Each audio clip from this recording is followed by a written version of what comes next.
ಭೂ ಕಬಳಿಕೆ ವಿರೋಧಿ ಹೋರಾಟ ಸಮಿತಿಯ ಪ್ರತಿಭಟನೆ ಅಂತ್ಯಗೊಂಡಿದೆ. 38 ದಿನಗಳ ಕಾಲ ನಡೆದ ಹೋರಾಟಕ್ಕೆ ಜಯ ಸಿಕ್ಕಿದ ಹಿನ್ನೆಲೆಯಲ್ಲಿ ಇಂದು ಟೌನ್ ಹಾಲ್ ಮುಂಭಾಗದಲ್ಲಿ ವಿಜಯೋತ್ಸವ ಆಚರಣೆ ನಡೀತಾ ಇದೆ. ಹಿರಿಯ ಸ್ವಾತಂತ್ರ್ಯ ಹೋರಾಟಗಾರ ಎಚ್.ಎಸ್. ದೊರೆಸ್ವಾಮಿ, ಎ.ಟಿ. ರಾಮಸ್ವಾಮಿ, ನಿವೃತ್ತ ನ್ಯಾಯಮೂರ್ತಿ ಸಂತೋಷ್ ಹೆಗ್ಡೆ ಸೇರಿದಂತೆ ನೂರಾರು ಕಾರ್ಯಕರ್ತರು ವಿಜಯೋತ್ಸವದಲ್ಲಿ ಭಾಗಿಯಾಗಿದ್ದಾರೆ. ಸರ್ಕಾರ ಕೇಳದೇ ಇದ್ದಾಗ ನಾವು ನಿಮ್ಮ ಮುಂದೆ ಬಂದ್ವಿ. ಸರ್ಕಾರ ಸಾರ್ವಜನಿಕರ ಆಸ್ತಿಯನ್ನು ರಕ್ಷಣೆ ಮಾಡೋದು ವಿಫಲರಾದಾಗ ಸಾರ್ವಜನಿಕರೇ ಸಾರ ಆಮೇಲೆ ಸೈಟ್ಗಳನ್ನ ಬಿಡುಗಡೆ ಮಾಡಬೇಕು. ಇನ್ನು ಖಾಸಗಿ ಬಡಾವಣೆಗಳಂತೂ, ಅನಧಿಕೃತ ಬಡಾವಣೆಗಳಂತೂ ನಾಯಿ ಕೊಡೆ.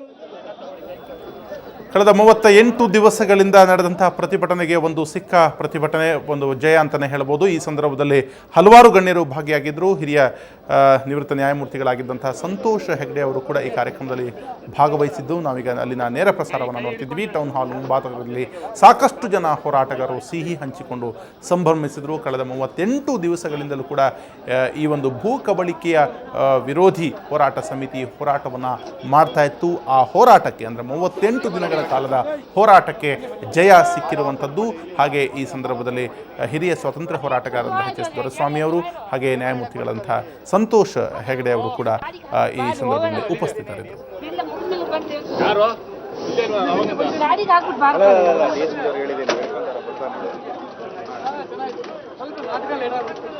ಹೊರಡಿ ಬೇಗ ಹೊರಡಿ ನೀವು.